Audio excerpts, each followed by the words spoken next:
Hola, amadas hermanas, por la gracia de Dios nos volvemos a encontrar para seguir conociendo a nuestro Dios por medio de su palabra. Es increíble que para la tercera temporada abarcamos en nuestro estudio de tan solo 6 capítulos en 26 lecciones y vimos la vida y reinado de 15 reyes, 5 de Judá y 10 de Israel. Aunque Oseas, el último rey de Israel, solo lo mencionamos por haber matado a Peca y asumir el reino. Ya en esta cuarta temporada analizaremos con más detalle su vida y reinado.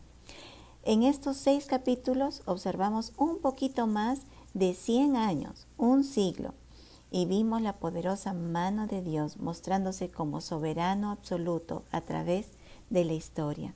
Deleitémonos en esta cuarta temporada de la palabra del Señor. Hoy haremos un repaso de esos 10 reyes de Israel y 5 de Judá, vistos en la tercera temporada. Bueno, para refrescar nuestra memoria y así recordar preciosas lecciones que el Señor tiene para cada una de nosotras. Recordemos, en el reino del norte vimos a Jehú, que se levantó como un vengador de Dios, exterminando la casa del perverso rey Acab. Jehú fue un hombre sanguinario.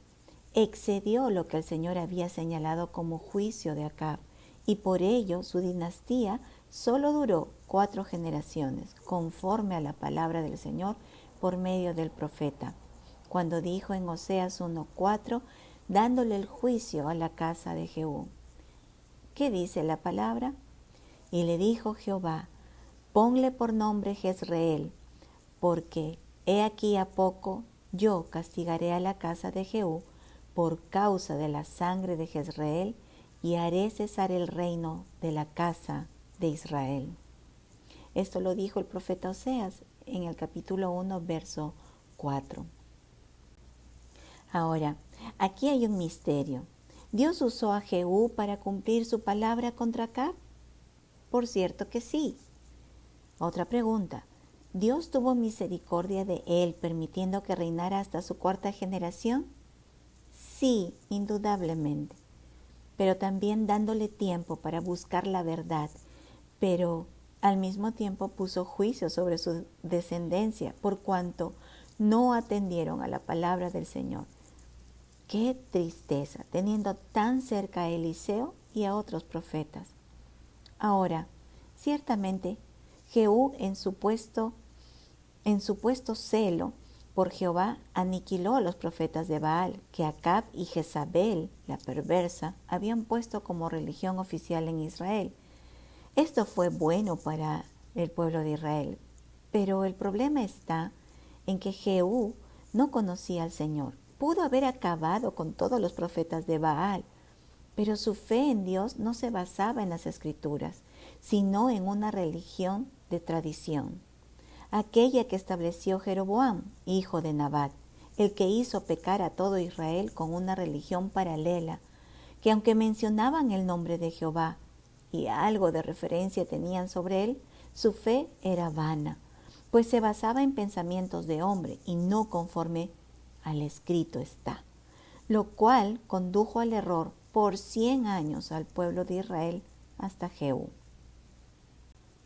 Así exterminó Jehú a Baal de Israel. Con todo eso, Jehú no se apartó de los pecados de Jeroboam, hijo de Nabat, que hizo pecar a Israel, y dejó en pie los becerros de oro que estaban en Betel y en Dan. Esto dice el Señor en 2 de Reyes, capítulo 10, versos 28 y 29. Dios tuvo misericordia, no los dejó sin la verdad, y estuvo tan cerca porque les envió profetas de un ministerio portentoso como Elías y Eliseo. Pero el pueblo prefería oír a los falsos profetas que a aquellos. Es que sus prédicas se acomodaban más a sus concupiscencias y aquietaban su conciencia con sus actividades religiosas. ¿Quién no quisiera tener esos falsos profetas cerca cuando te aplacan tu conciencia en lo que haces, en lo que vives, en lo que amas, cuando es contrario al Señor? Ahora, claro, mencionando el nombre de Dios, pero por otro lado, sacrificando a ídolos. honrando ídolos, reverenciando ídolos, de carne y hueso o no, y plantando ellos, como Israel, lugares altos donde cometían abominaciones ante los ojos de nuestro santo Dios. Hoy en día existe mucha gente que piensa que hace buenas cosas en nombre de Dios, como Jehú, pero no tienen una verdadera fe, porque no está fundamentada en la palabra de Dios. El Señor no los ha dejado desprovistos de la verdad y de siervos suyos para que busquen la voluntad de Dios. Pero esta gente ha visto conveniente mantener la religión de tradición, y estoy hablando de la católica o la evangélica o una inventada, para calmar sus conciencias mientras siguen haciendo y viviendo como quieren. Así conducen a sus familias y siguen en el error. Pero eso no dura mucho tiempo, y al final de sus días se darán cuenta en realidad a quién sirvieron y en qué condición vivieron. Hermanas, nuestra fe debe en primer lugar tener un inicio de un encuentro personal con el Señor y un cambio rotundo en toda nuestra manera de vivir.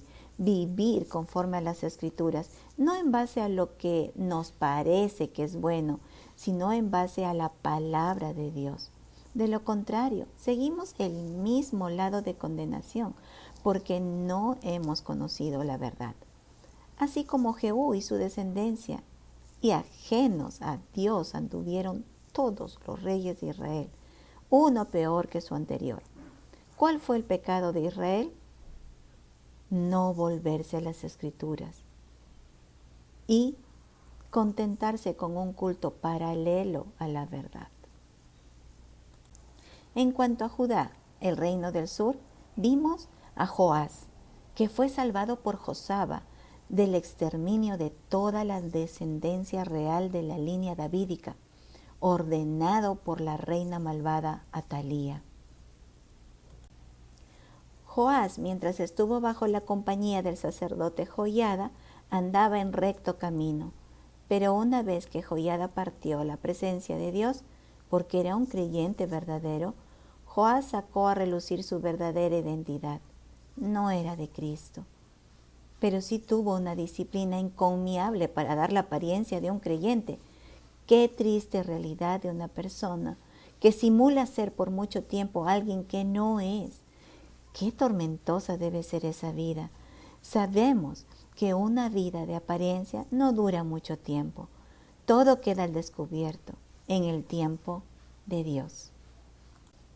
Como mamás y padres cristianos podemos ejercer una influencia sobre nuestros hijos para que sean moralmente correctos, pero eso no los salva del infierno. Joiada fue una tremenda influencia para Joás, pero eso no lo llevó a ser salvo.